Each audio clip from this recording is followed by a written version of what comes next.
You can find their contact information on our website as well. So ahead of this, we hope Tennesseans will just continue to monitor your forecasts. Again, there's no reason to panic. We have the luxury of time. The forecast is pretty consistent at this point, so prepare now. So we talk about the 4 Ps: people, pets, pipes, and plants.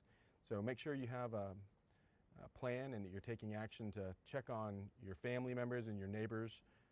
If you have outdoor plants or pets, this is a great time to find ways to transition them inside, and make sure that pipes, exterior pipes especially, are warmed, and that you disconnect any outdoor hoses right now. So if you have any specific needs, again, there's community organizations, your county emergency managers who can help you with that. We encourage everyone to have a plan, so know what you need to do and how you need to do it, and make a kit.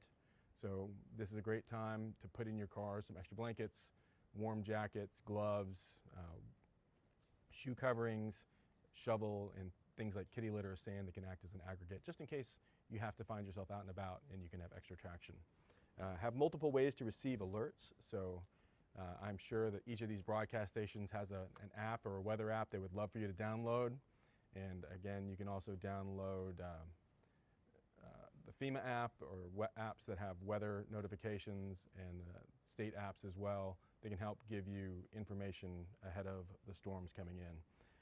And you can never go wrong with having a NOAA certified weather radio in your home as well. So accounts to follow for the road conditions are the Tennessee Highway Patrol and the Tennessee Department of Transportation. They'll be sending lots of information around the conditions that they're seeing, and they'll be doing that in pretty real time. If you look at TEMA's webpage right now, you'll see that we're still at a state of emergency. That's actually from Helene, so we're continuing to coordinate response and recovery efforts after Helene. We will be going to a state of emergency as well around this, level 4, which is us monitoring and making sure that we're moving assets like water and those kinds of things that we think we need to pre-position just in case things go wrong. That's all I have to brief from, and I'm happy to take questions at this point. Can you explain Yes, ma'am. the state of emergency just a little bit more with the level 4 and what that means? Yeah, so the Tennessee Emergency Management Plan is a plan that's required by Tennessee Code Annotated, and TEMA is the organization that assembles that plan on behalf of the state. And in that plan, we have activation levels. A level 4 activation is our lowest level, and it's a monitoring level.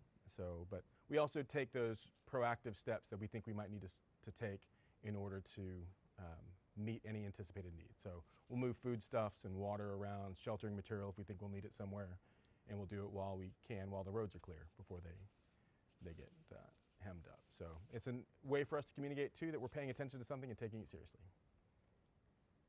And I know you mentioned telling people, hey, you don't need to go outside, don't in these situations. Are there any other tips or tricks you have for drivers that may need to hit the roads? Any other routes they can take to stay safer? Yeah, before people go out and about, and not everyone has the luxury of staying home. Certainly when the weather's bad, me and my teammates and the troopers that are out there, we have to be out and about. And we're like everyone else. We look at traffic apps. We look at the information coming from TDOT and the Tennessee Highway Patrol to check on the status of routes, so that as we're doing our route planning, give yourself a lot more time as well. So when conditions are bad, you need to give yourself more time to accelerate, more time to slow down and brake, and take your curves a little slower. And I would encourage everyone to have, again, a kit in your car that has blankets, gloves, coat, hat, a shovel, and then aggregate material to help you if you get stuck. So whether that's kitty litter or sand or salt or something that you can use to help you gain traction if you find yourself stuck. And certainly, we've seen people stuck this week. There was some icing in Franklin the other day that caused some pileups on the interstate. And how you drive on frozen roads, snow-covered roads, icy roads is very different from how you can drive on dry roads that we typically see around here. I know you kind of already talked a little bit about this already, but are there any areas specifically that you're looking might be worse than others, get more snow or get more ice than other areas? So right now we're not expecting ice in any part of Tennessee, so that forecast area for icing shows like it's pretty far south of us, and that's great news for utilities. That's great news for lots of reasons, but we're really looking at a pretty consistent blanket of snow across much of Tennessee. So the areas that I'm most concerned about are those areas that are curvier or hillier roads that are harder to access anyway, and the folks that live out there might have a harder time getting around, and those are the areas that I'm primarily concerned about. How would you compare, if you could, expecting what's going to come with this snow event compared to prior years that we've had here? This is a pretty standard snowfall event, so I think we kind of forget that snow happens every year, right? Usually it's probably not more than 2 inches, but this is not an anomalous kind of snowfall event, and I think we're pretty fortunate that's happening later in the week rather than in the middle of the work week, and we have snowfall. Like in most of Tennessee, I was out in East Tennessee last week and it was snowing pretty hard on us as we were going around and checking on some of the recovery from Helene. So snow is going to fall in lots of parts of the state, so the folks on the plateau, they're very accustomed to snowfall. The folks in Upper East Tennessee and East Tennessee are very accustomed to having snowfall, and it'll maybe be a little bit more than we're accustomed to in the state, but there's nothing really anomalous about the amount of snowfall we're going to see here. It's pretty much what we'll normally see once a year. Should we expect any school closures or anything like that? I would expect lots of school closures on Friday. I'm not going to make that call for the superintendents and the school boards, but I imagine most schools in Tennessee on Friday will be making decisions on Thursday night about how they're going to be postured. Have you been able to communicate with the power companies, utilities, to see what their plans are to be assured that we don't lose power like we did?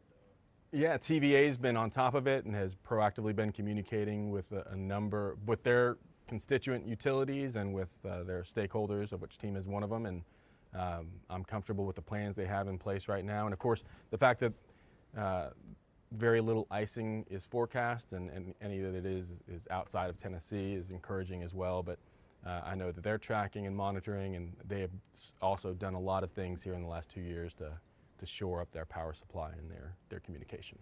Are there any additional measures being taken to those that are still recovering from Hurricane Helene and that are now going to face a major winter storm? Are there any additional resources being added? No, if they needed things though, so we're talking to the county emergency management agencies pretty consistently, and if there's extra needs there, we'll be sure to try to resource those as quickly as we can. But we've tried to make sure that folks that are eligible for housing assistance are receiving it, and those that are survivors of the storm have the resources they need.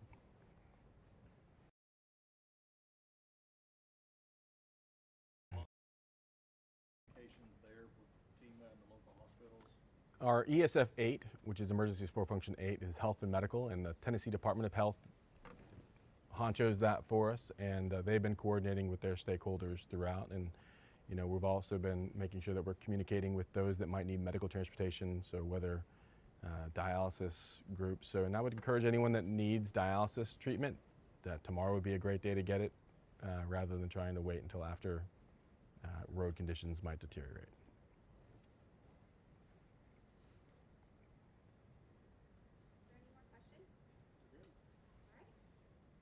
Thank you, Director.